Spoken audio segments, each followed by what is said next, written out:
Before we begin, I want to thank all the new supporters on my Boosty page. Now, imagine this. Someone hands you a note with a social media handle. You check it, and suddenly you're staring at hundreds of your own photos. A stranger has been following you. There's one where you're leaving your house, another while you're in line somewhere, one in a cafe. You're glancing around nervously.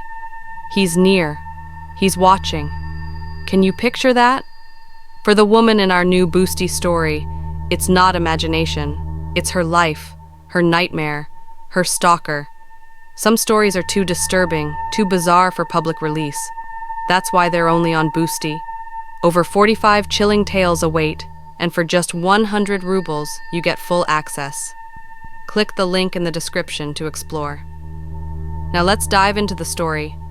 When I was little, I spent every summer at my grandmother's countryside house. Her place stood isolated, near a dense forest.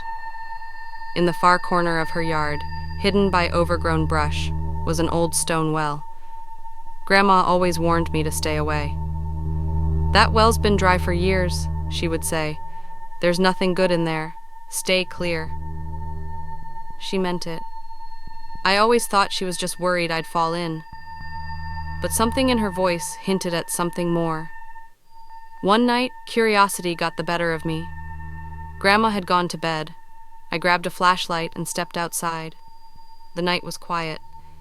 The grass near the well had grown so thick it felt like nature was trying to hide it. I moved closer and looked in.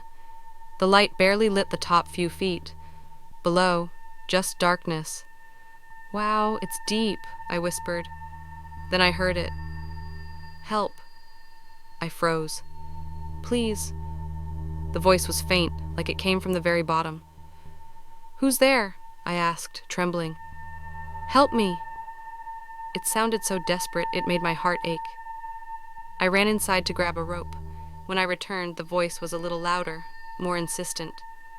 "Save me, please." I threw the rope down. "Grab on!" I yelled. Then I heard footsteps behind me. I turned and saw my grandma. She stood barefoot, in her long nightgown, her face unfamiliar, rigid, and cold. "I told you, never come here," she said, her tone icy. "There's someone down there," I said. "We have to help."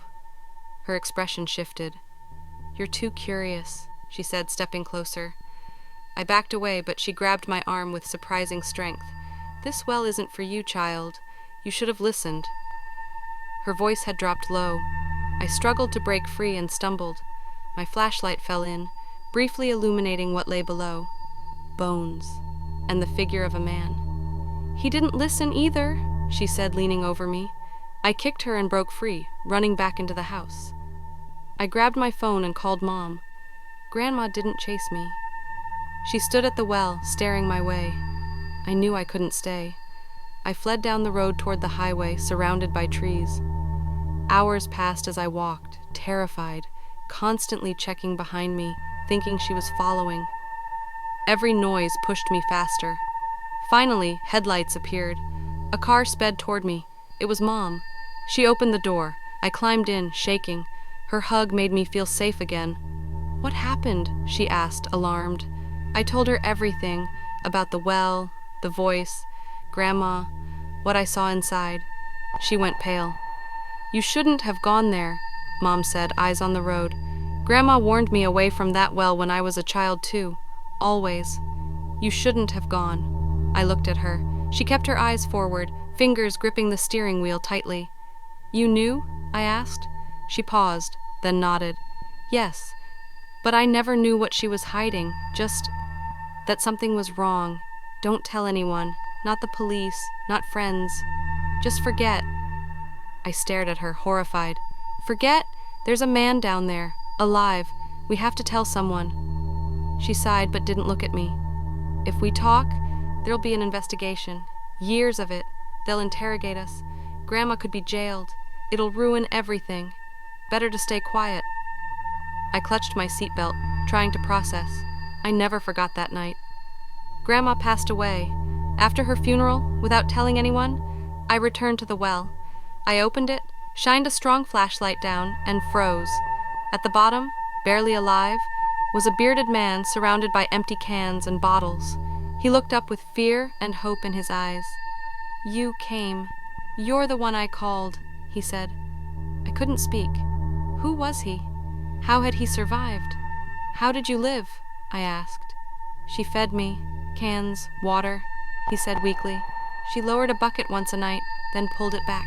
Every night. That's why she was there that night." He paused, then added, "She locked me here. So I wouldn't tell what your mom did." My world spun. "What did she do?" I asked. "I'll tell you. Long ago, when she was a teen, she fought with a friend, pushed her. The girl died. Your grandma covered it up, threw her in the well. I saw it all. I threatened them, said I'd report them. I screamed that justice had to be done. Your grandma made her choice. To protect her daughter, she got rid of me, threw me down here. Would have been better if she just killed me. She hasn't come in days. Will you get me out? Please." His voice was desperate. I hesitated. "She's dead," I said. Silence. Then a smile broke across his face, a twisted joy. "I'm free," he whispered. I closed the well and walked away. My mind reeled. Grandma, Mom, that man. Could my mother really have killed someone? Her behavior that night made sense now. I grabbed my phone, hands shaking, and called her. She picked up immediately. "It's true, isn't it?" I asked. "He's telling the truth." Silence. Then quiet sobs. "Why? Why did you go back?" she asked. "He's alive! I'm calling emergency services." No, please," she cried. "Listen to me. That man is dangerous. He killed my friend, threw her in the well. Grandma saw it. He threatened to kill her and me. She hit him, tossed him in the well. He got injured. She couldn't let him die, but she made his life hell. It was her justice. Please don't let him out. If he escapes, he'll come for us. I hoped he'd die before Grandma." I didn't know who to believe. My family's history shattered around me. I brought food and water back to the well. He was too weak to move. Was he lying? Back inside the house, something pulled me to Grandma's things. On a shelf, I found an old note. "You were always curious. You shouldn't have gone to the well. He was supposed to die after I did.